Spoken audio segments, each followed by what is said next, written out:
Hello viewers, legal point Bangla থেকে আমি advocate Subrata শীল আমার এই চ্যানেলে আপনাদের স্বাগত জানাচ্ছি। আজকে আমি আলোচনা করছি চার্জশিট সম্বন্ধে। আপনারা জানেন এই চার্জশিট এটি ক্রিমিনাল প্রসিডিং। এই সম্বন্ধে আপনাদের সবারই অল্প বিস্তর ধারণা আছে।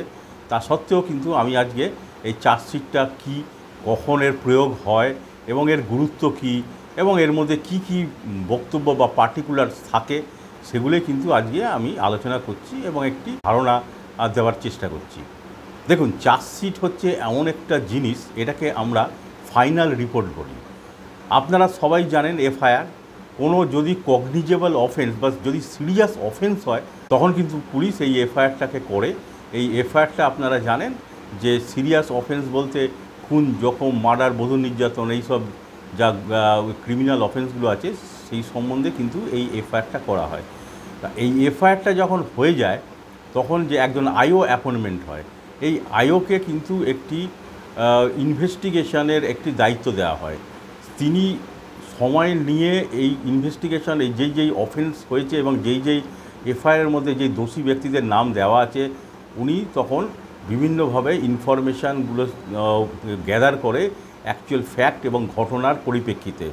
এবং এই যে ইনফরমেশানগুলো গ্যাদার করছে, এই ইনফরমেশানগুলো কিন্তু একটি চার্জশিটের আকারে কিন্তু লিপিবদ্ধ হয় এবং যাবতীয় ইনফরমেশান এবং এই ঘটনার কিন্তু পূর্ণাঙ্গ বিবরণ সেই আইও কিন্তু এই চার্জশিটের মাধ্যমেই কিন্তু প্রকাশ করে।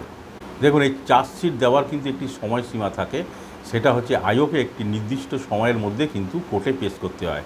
এই সময়সীমাটা হচ্ছে 60 দিন এবং কিছু সিরিয়াস অফেন্সের ক্ষেত্রে ইনভেস্টিগেশনটা একটু ডিলে হয়, তখন কিন্তু 90 ডেজ থাকে।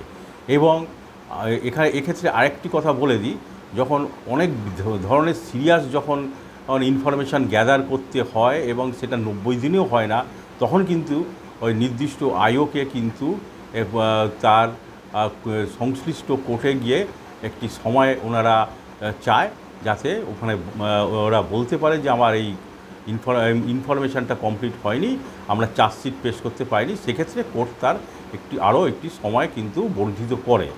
এবার আমি বলি চার্জশিটের মধ্যে কি কি পার্টিকুলার্স বা ইনফরমেশান আইওকে দিতে হয়।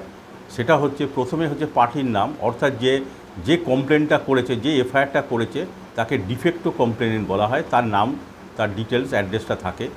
সেকেন্ড হচ্ছে যতজন আসামি বা অ্যাকিউজড হয়েছে তার নাম, বাবার নাম এবং তার অ্যাড্রেসগুলো থাকে। এবং তারপরে হচ্ছে যে আইও যে ইনভেস্টিগেশনটা করবে তার পূর্ণাঙ্গ রিপোর্ট লিখিত আকারে কিন্তু ডিটেলস এই চার্জশিটের মধ্যে থাকবে। এবং সেই ইনফরমেশানের মধ্যে যারা ঘটনায় সাক্ষী থেকেছে তাদের কিন্তু আমরা উইটনেস বলি, সেই উইটনেসগুলো কিন্তু তাদের নাম, বাবার নাম, অ্যাড্রেসগুলো কিন্তু পরপর করে সাক্ষী হিসেবে কিন্তু এই চার্জশিটের মধ্যে লিপিবদ্ধ করা হয়। এবং যেখানে ধরুন মারপিটের ঘটনা ঘটে বা রক্তপাতের ঘটনা ঘটে, উন্ডেড হয়েছে, সেক্ষেত্রে কিন্তু যেখানে যে সে ট্রিটমেন্ট করেছে গভর্নমেন্ট হসপিটালে, সেই ডাক্তারের নাম এবং সেই ঘটনার আর যে সঙ্গে জড়িত নার্স বা আরও যদি কেউ থাকে তাদের মেডিকেল যারা এক দায়িত্বে থাকে তাদেরও কিন্তু নাম, অ্যাড্রেস এবং রেজিগনেশন সহ কিন্তু এখানে উইটনেস হিসাবে কিন্তু থাকে।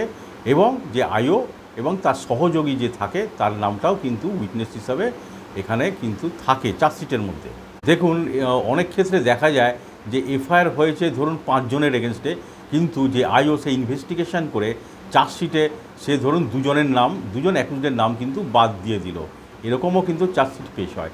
আবার এক্ষেত্রেও আবার দেখা গেছে যে এই ইনভেস্টিগেশন চলাকালীন উনি চার্জশিট ফ্রেম করে দিলেন, দিয়ে দিলেন, চার্জশিটটা ফাইল করে দিলেন, পরে দেখা গেল যে আরও কিছু ইনফরমেশান কিন্তু সেটা মিস্টেক হয়ে গেছে বা দিতে পারেনি এবং সেখানে আরও ধরুন 3 জন আসামি এর মধ্যে জড়িত আছে এবং তার সঙ্গে এবং ঘটনাও ঘটেছে আগের চার্জশিটের সঙ্গে তার কোনো লিঙ্ক আছে, তখন কিন্তু আইও কিন্তু একটি সাপ্লিমেন্টারি চার্জশিটও কিন্তু কোর্টে পেশ করে।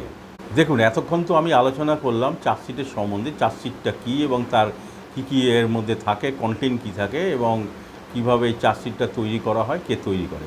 এবং এক্ষেত্রে আমি এরপরে বলবো যে এই চার্জশিটটা কোর্টে যখন পেশ করে সেখানে এই কোর্টে এই চার্জশিটের গুরুত্বটা কী, এই গুরুত্ব নিয়ে যদি আমি বলতে চাই যে এটা কোর্টে এত গুরুত্ব কেন দেওয়া হয়, এই জন্যই দেওয়া হয় যে এই চার্জশিটের উপর ভিত্তি করেই কিন্তু মহামান্য যে জুডিশিয়াল ম্যাজিস্ট্রেট থাকে সে কিন্তু এই কেসের সংশ্লিষ্ট কেসের একটি চার্জ ফ্রেম করে।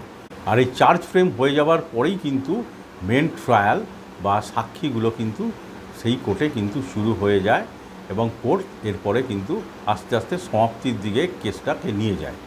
দেখুন, এই চার্জশিটের আরেকটি গুরুত্বপূর্ণ বিষয় হচ্ছে যে যদি এই এফআইআর বা চার্জশিটে যদি নন বেলেবল সেকশন থাকে এবং সেখানে আসামিরা দীর্ঘদিন জেলে আছে এবং চার্জশিট না ফাইল করার জন্য তাদের কিন্তু ওনাদের উকিলবাবু কিন্তু বারবার বেল অ্যাপ্লিকেশান করছে 15 দিন পর 1 মাস পর, কিন্তু সেই বেলগুলো কিন্তু মহামান্য যে জুডিশিয়াল ম্যাজিস্ট্রেট কিন্তু রিজেক্ট করে দিচ্ছে এবং বারবার এই রকম যখন রিজেক্ট হয়ে যাচ্ছে অটোমেটিকলি তখন চার্জশিট যেহেতু আসে না তখন কিন্তু আর আসামিদের পক্ষে যে উকিলবাবুদের আর কিছু বলার থাকে না। এবার যখন এই চার্জশিটটা যতক্ষণ না পর্যন্ত ফাইল হচ্ছে ততক্ষণ কিন্তু সাধারণত জুডিশিয়াল ম্যাজিস্ট্রেট কিন্তু সিরিয়াস কেসে কখনও কিন্তু বেল দেয় না এবং চার্জশিট যখনই ওনারা ফাইল করে দেবেন, আইও ফাইল করে দেবেন, তখন কিন্তু একটি দিক ওপেন হয়ে যায়। সেক্ষেত্রে কিন্তু আসামি পক্ষের উকিলবাবু কিন্তু বেল অ্যাপ্লাই করলে কিন্তু বেলটা সহজে গ্র্যান্ট করে দেয় জুডিশিয়াল ম্যাজিস্ট্রেট। তাহলে আশা করি বন্ধুরা আমার এই ভিডিওর মাধ্যমে কিন্তু আমি আপনাদেরকে আলোচনা করলাম যে চার্জশিটের গুরুত্ব কতটা এবং চার্জশিটের না ফাইল করলে কি হয়, তার পরিণতি কি হয় আলোচনা করলাম। তাহলে আজকের ভিডিওটা আমি এখানেই শেষ করছি। নমস্কার।